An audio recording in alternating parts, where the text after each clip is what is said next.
un ennemi peut en cacher un autre. Il ne faut pas se tromper d'ennemi.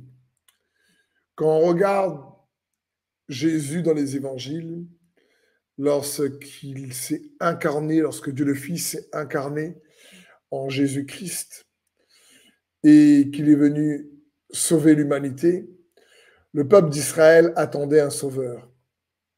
Mais ils attendaient un sauveur qui les délivre des Romains. Et même les disciples qui ont marché avec Jésus pendant 3 ans et demi, à un moment donné, s'attendaient à ce qu'il vienne délivrer Israël, le peuple d'Israël, de l'oppression des Romains. Et d'ailleurs, c'est pour ça que Judas a trahi Jésus, parce que pour lui, il attendait à ce que Jésus soit le fils de David, qui vienne enlever, comme David a fait avec les Philistins, qui viennent abattre l'adversaire physique, qui étaient les Philistins, et que Jésus vienne abattre l'adversaire physique, que sont les Romains. Mais Jésus n'était pas venu pour délivrer Israël de l'oppression des Romains.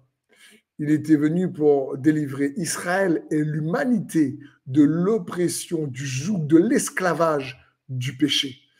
Il n'était pas venu les délivrer de la domination des Romains.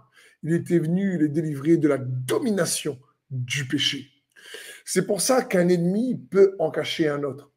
Et pendant les 3 ans où les disciples marchent avec Jésus, ils ont pas tout compris tout de suite ça. Ils ont eu du mal à discerner ces choses-là.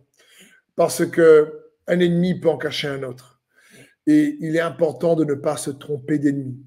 Par exemple, un autre exemple, lorsque David affronte Goliath, il y a le géant Goliath physique, mais derrière cet ennemi physique, il y a un ennemi invisible qui est la peur, qui est le découragement, qui est le désespoir, qui est réellement l'incrédulité. Il ne croit pas que Dieu peut les délivrer. Et un ennemi, donc, peut en cacher un autre. On ne doit pas se tromper d'ennemi.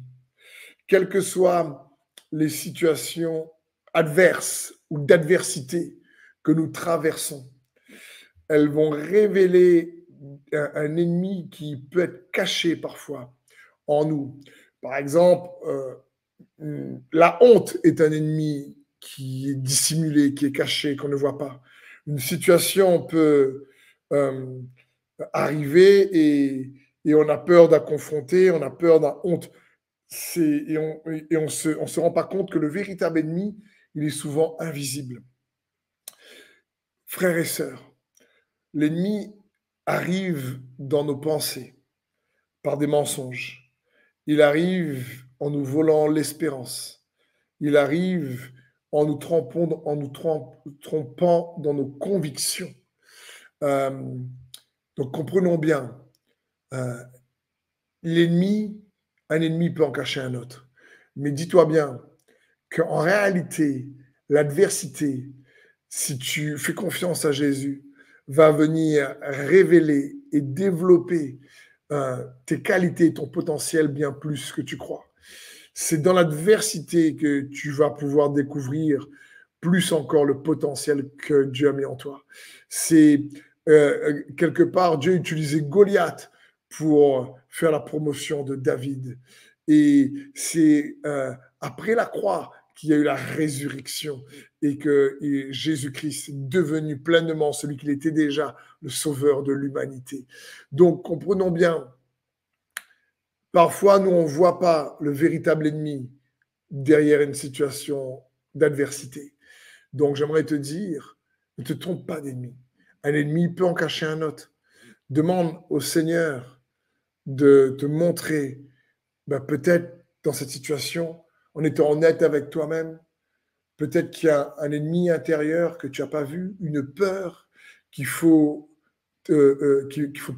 triompher, sur laquelle il faut triompher.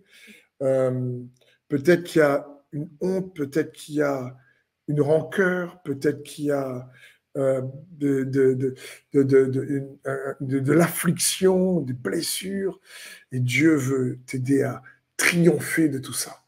Le royaume, c'est la domination. Il veut que tu domines sur le péché et ses conséquences par la puissance du Saint-Esprit qui vit en toi. Donc, j'aimerais t'encourager à réaliser que par la foi, Dieu te donne la capacité de triompher du véritable ennemi qui peut être caché. Je prie que Saint-Esprit non seulement t'aide à démasquer, si tu en as besoin, cet ennemi qui peut être caché dans une situation d'adversité, mais en même temps qu'il te révèle qu'il est avec toi, qu'il est pour toi, et que par la foi en lui, tu as la capacité de désarmer cet ennemi en changeant juste peut-être de manière de penser ou de manière de croire et d'amener toute pensée captive à l'obéissance de Christ par le moyen de la foi. Et juste ça peut faire une énorme différence. Dans le nom de Jésus, je prie que le Saint-Esprit t'éclaire, qu'il te fortifie, qu'il t'en puissance et que sa lumière vienne chasser les ténèbres dans ta vie, dans le nom de Jésus-Christ. Amen.